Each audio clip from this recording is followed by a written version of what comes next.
ಕನ್ನಡದ ನಾಡಗೀತೆ ಬೇರೆ. ಆ ಸಂಸ್ಥೆ ಒಳಗೆ ರಾಜ್ಯೋತ್ಸವ ಆಗೋದಿಲ್ಲ. ಈ ವಿಷಯವನ್ನು ನಾವು ಅನೇಕ ವರ್ಷಗಳಿಂದ ಈಗಂತಲ್ಲ ಅನೇಕ ವರ್ಷಗಳನ್ನು ಅಬ್ಸರ್ವ್ ಮಾಡ್ತೀವಿ.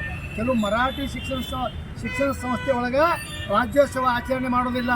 ಇದು ಭಾಳ ಗಂಭೀರ ವಿಷಯ. ನಾವು ಅವರ ಮಟ್ಟಿಗೆ ಅವ್ರು ಮಾಡ್ಕೊತ ಹೋಗೋದು ಬಿಟ್ಟರೆ ಅವರಿಗೆ ಮತ್ತೊಂದು ಪ್ರಶಸ್ತಿ ಕೊಡ್ತೀರಿ. ಕರ್ನಾಟಕ ರಾಜ್ಯೋತ್ಸವ ಪ್ರಶಸ್ತಿ ಆಯ್ಕೆಗೆ ಅಪಸ್ವರ. ಬೆಳಗಾವಿಯಲ್ಲಿ ಕನ್ನಡ ನಾಡು, ನುಡಿ, ಜಲ, ನೆಲ, ಸಂಸ್ಕೃತಿ, ಪರಂಪರೆಗೆ ಸೇವೆ ಸಲ್ಲಿಸಿದವರನ್ನು ಕಡೆಗಣಿಸಲಾಗಿದೆ.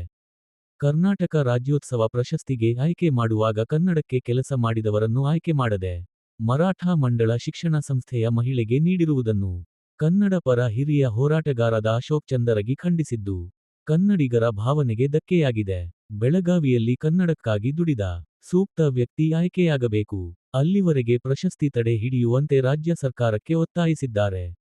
ಕರ್ನಾಟಕ ಸರ್ಕಾರ 70 ರಾಜ್ಯೋತ್ಸವ ಪ್ರಶಸ್ತಿಗಳನ್ನು ಪ್ರಕಟ ಮಾಡಿದೆ. ಬೆಳಗಾವಿ ಪಟ್ಟಿ ನೋಡಿದಾಗ ನಮಗೆ ಹಿಂದೆಂದು ಯಾವಾಗ ಹೋಗಿರಲಿಲ್ಲ ಅಂತ ಆಘಾತ ಆಯಿತು.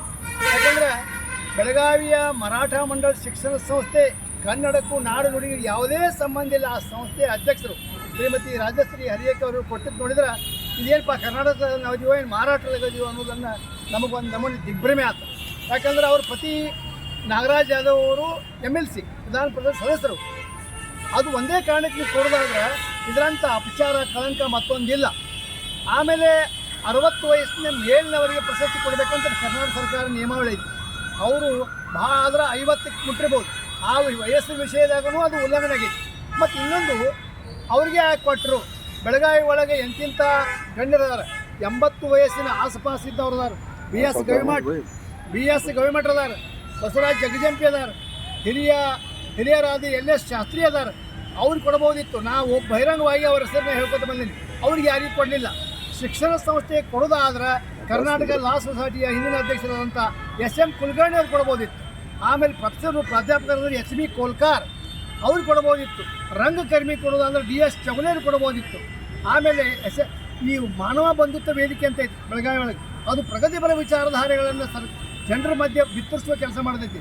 YB ಹಿಮ್ಮಡಿ ಹಿಂದೆ ಹಿರಿಯ ಸಾಹಿತಿ ಅವ್ರು ಕೊಡಬೇಕಾಗಿತ್ತು. ಇದನ್ನೆಲ್ಲ ಬಿಟ್ಟು ನೀವು ಈ ರಾಜಶ್ರೀ ಹರಿಗೇರಿ ಕೊಡ್ತೀವಿ ಅಂದ್ರೆ ಇದು ಬೆಳಗಾವಿ ಕನ್ನಡಿಗರು ಸುಮ್ಮನೆ ಕೊಡಲಿಕ್ಕೆ ಸಾಧ್ಯ ಇಲ್ಲ. ಆದ್ದರಿಂದ ಇವತ್ತು ಸುದೀರ್ಘವಾದ ಪತ್ರವನ್ನು ಮುಖ್ಯಮಂತ್ರಿ ಸಿದ್ದರಾಮಯ್ಯನವರು, ಗಡಿ ಉಸ್ತುವಾರಿ ಮಂತ್ರಿ HK ಪಾಟೀಲ್ಗೆ ಅದನ್ನು ಕಳಿಸಿದ್ದೀವಿ. ಆದಷ್ಟು ನಾಳಿನ ಪ್ರಶಸ್ತಿಯನ್ನು ತಡೆಯಿಡಬೇಕು.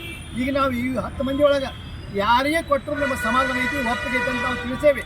ಮುಖ್ಯಮಂತ್ರಿಗಳಿಗೆ ಸರ್ಕಾರಕ್ಕೆ ಕಳಂಕ ತರುವಂಥ ಈ ಪ್ರಶಸ್ತಿಯನ್ನು ತತ್ಕ್ಷಣವೇ ತಡೆ ಹಿಡಿಬೇಕು ಅಂತೇಳಿ ಸಂದರ್ಭದಲ್ಲಿ ಮುಖ್ಯ ಒತ್ತಾಯ ಮಾಡಿದ್ದೀವಿ. ಅವ್ರು ಏನು ಮಾಡ್ತಾರೆ ಅಂತ ದಾರಿ ಕಾದು ನಾವು ಮುಂದಿನ ಹೋರಾಟವನ್ನು ಕೊಡ್ತೇವೆ. ಒಂದು ವಯಸ್ಸು ಇನ್ನೊಂದು ಮರಾಠ ಮಂಡಳ ಯಾವಾಗಲೂ ಕನ್ನಡ ಪರವಾಗಿ ಅವರು ರಾಜಶ್ರೀ ಹರಿಯಕರ್ ಇಲ್ಲ. ಕನ್ನಡದ ಚಟುವಟಿಕೆಗಳಲ್ಲಿ ಭಾಗವಹಿಸುವುದಿಲ್ಲ. ಅಲ್ಲಿ ನಾಡಗೀತೆ ಹಾಡೋದಿಲ್ಲ. ಅವರು ಎಲ್ಲ ನಾಮಫಲಕಗಳೊಳಗೆ ಮರಾಠಿ ಇಂಗ್ಲೀಷ್ ಬಿಟ್ಟರೆ ಮತ್ತೊಂದಿಲ್ಲ. ಅವರು ಕರ್ನಾಟಕ ಸರ್ಕಾರದ ಎಲ್ಲ ಸೌಲಭ್ಯಗಳನ್ನು ತೊಗೊಂಡು ಅಲ್ಲಿ ಸಂಸ್ಥೆ ನಡೆಸ್ತಾರೆ.